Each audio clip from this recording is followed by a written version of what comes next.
Muito bem, estamos agora na nossa quarta disciplina. Veja, nós já falamos sobre a questão da criação, falamos sobre a queda, as consequências da queda. Na aula passada falamos sobre redenção. Na disciplina passada, ou melhor, falamos de redenção. E hoje a disciplina é justificação.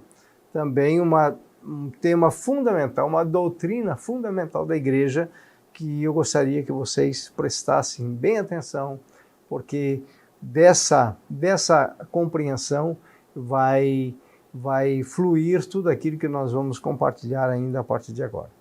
Então, estou voltando para aquele gráfico da disciplina anterior, quando nós falamos de redenção, mostrando então que nós temos aí pelo menos 3 pilares linkados à redenção.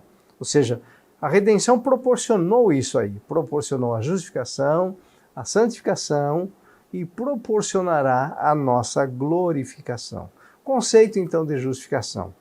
Vejam, é a ação divina em Cristo Jesus, através da qual Deus nos liberta da culpa do pecado. Aqui é fundamental nós entendermos essa ação divina. Por esse primeiro conceito, já vai ficar claro que a justificação não é algo que nós exercemos. É uma ação divina, é Deus quem executa a justificação do crente. Muito bem. E essa justificação e essa ação divina é mediante a obra do Senhor Jesus na cruz do Calvário. Então, o verdadeiro evangelho, ele vai nos mostrar que Deus realiza todas as coisas em Cristo. Repito, o Pai decreta, o Filho executa, o Espírito Santo aplica. Mas nós temos então Jesus como sendo o autor da salvação, o autor da redenção, o autor da justificação. Então veja que nós temos que tirar as nossas medalhas para não acharmos que nós somos justificados porque somos bons. Não é isso dentro daquilo que nós vamos mostrar biblicamente a vocês. Muito bem, então, através da qual, ou seja, através dessa ação divina justificativa em Cristo, Deus nos liberta da culpa do pecado. Tá? Então, na continuidade vocês vão entender. Vejam, a justificação é um ato de Deus realizado uma única vez e que está no passado. E através desse ato, Deus nos declara justos e, portanto, a culpa do pecado já não existe. Olha só, então veja que alguns paradigmas vão sendo quebrados. Por quê? Porque na justificação, Deus considera a justiça de Cristo a nossa justiça. Então é um ato de Deus, é um ato divino, realizado uma única vez, e isso ocorreu no passado. Quando? Mediante a morte expiatória do Senhor Jesus na cruz do Calvário. Nós não estamos esperando Jesus uma segunda vez para morrer novamente. Nós estamos esperando a segunda vinda para reinarmos com Cristo por toda a eternidade. Por quê? Esse ato justificativo mediante a obra de Jesus na cruz do Calvário, Deus já realizou isso, ficou no passado. Entretanto, tem efeitos no presente e durante toda a eternidade. É por isso que nós vamos, com muita liberdade, adorar o Cordeiro. E através desse ato, Deus nos declara justos. Exatamente isso. Por mais que você não se sinta justo, por mais que as acusações do inimigo sejam lançadas sobre você, a Bíblia diz, pela doutrina da justificação, que Deus nos declara justos e que, portanto, a culpa do pecado já não existe. Então, vejam, importante, inclusive, para ministrarmos cura interior. Tem pessoas que trazem culpa do pecado, culpa do passado, né? Que são culpas pecaminosas, que estão ainda na mente e no coração. Mas essa doutrina da justificação é tremenda, porque através dela Deus nos liberta da culpa.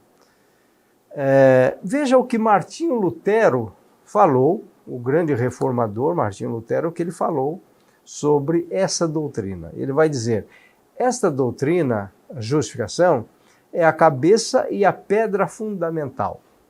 Por si só, ela gera, alimenta, edifica, preserva e defende a Igreja de Deus.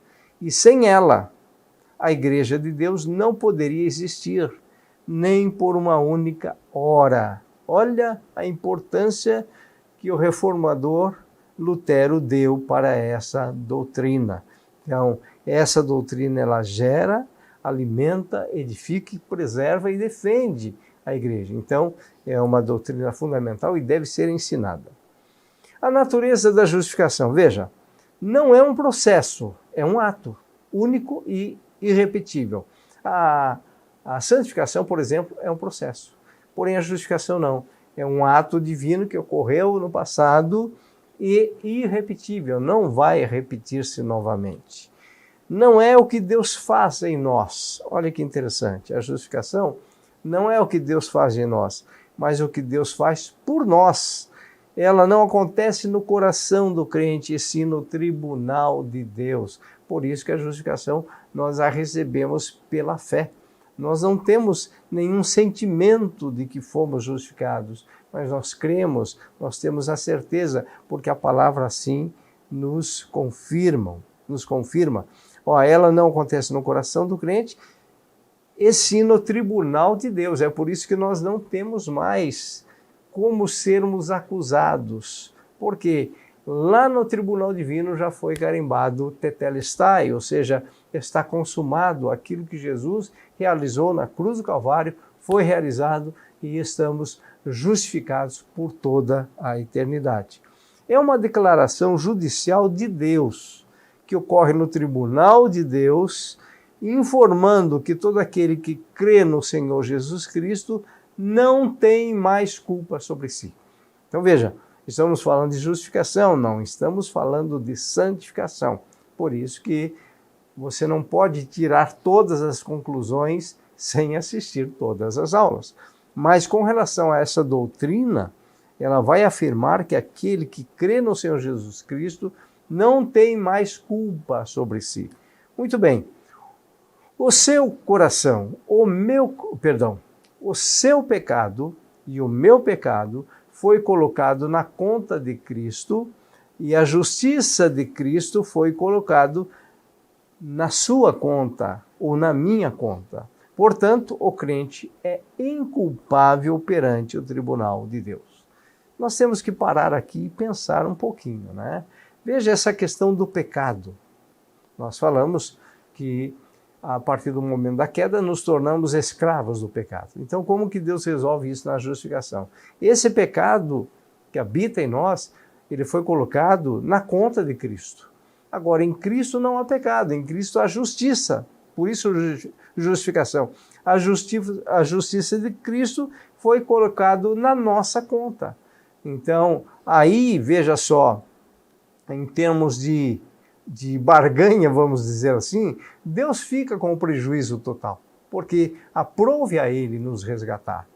Na verdade, nós estamos sendo beneficiados por uma ação divina que nós não fizemos e nem merecíamos. Ou seja, Deus, mesmo nos considerando pecadores terríveis, Ele pega Jesus e em Jesus lança sobre Jesus o nosso pecado e sobre nós ele lança a justiça de Cristo. Muito bem. Portanto, e é exatamente por isso, o crente é inculpável perante o tribunal de Deus. Então, é isso que nós temos que entender quando nós vamos a Deus em oração, quando nós vamos adorar a Deus, quando nós vamos servi-lo. Nós temos que entender isso, que nós somos inculpáveis. Não tem acusadores que venham nos culpar perante Deus, porque para Deus ele vai olhar para a justiça do seu Filho. Na justificação não há grau, é outro ponto fundamental. Isto é, o crente mais fraco está tão justificado quanto o crente mais piedoso. A justificação é final e irreversível, está fundamentada na obediência de Cristo. Olha só que realmente a justificação ela não deixa nenhum ponto, nenhuma linha para nós nos gloriarmos. Por quê? É tudo realizado por Cristo, né? E não há grau, é muito interessante isso. O que significa dizer que o crente mais pecador, quanto o crente mais piedoso, estão justificados. Então não há grau, você não pode, na doutrina da justificação, se comparar dizendo que você é mais justo do que o seu irmão que ainda não teve um crescimento espiritual igual ao seu, porque não há grau, não tem como haver comparação, tá? A justificação é final e irreversível, ela está fundamentada, portanto, na obediência de Cristo e não na nossa obediência. Volto a dizer, justificação é diferente de santificação, a aula que você não pode perder. Muito bem, ainda para finalizar esta primeira parte, pois todos pecaram e carecem da glória de Deus, sendo justificados gratuitamente mediante a redenção que há em Cristo Jesus. Romanos capítulo 3. Portanto, Deus justifica o injusto, totalmente diferente da mentalidade do nosso sistema de justiça humana. Na verdade, quando o juiz vai julgar alguém, se essa pessoa provar para o juiz que ela é inocente, o juiz então vai liberá-la como uma pessoa inocente. Muito bem. Porém, se ela for condenada, ou melhor, se ela for uma pessoa que não é inocente, ela será condenada, logicamente. Aqui não. Deus justifica o injusto. Importante isso para você entender que a justificação não tem mérito nenhum em você, os méritos são de Cristo. Então Deus justifica a nós, que éramos o quê? Injustos. E somos ainda injustos, porque estamos num processo de crescimento que vai entrar a salvação que nós vamos falar. Portanto, Deus justifica o injusto. Assim, nós finalizamos esta primeira aula da disciplina justificação e em seguida já vamos para a aula 2 da disciplina justificação.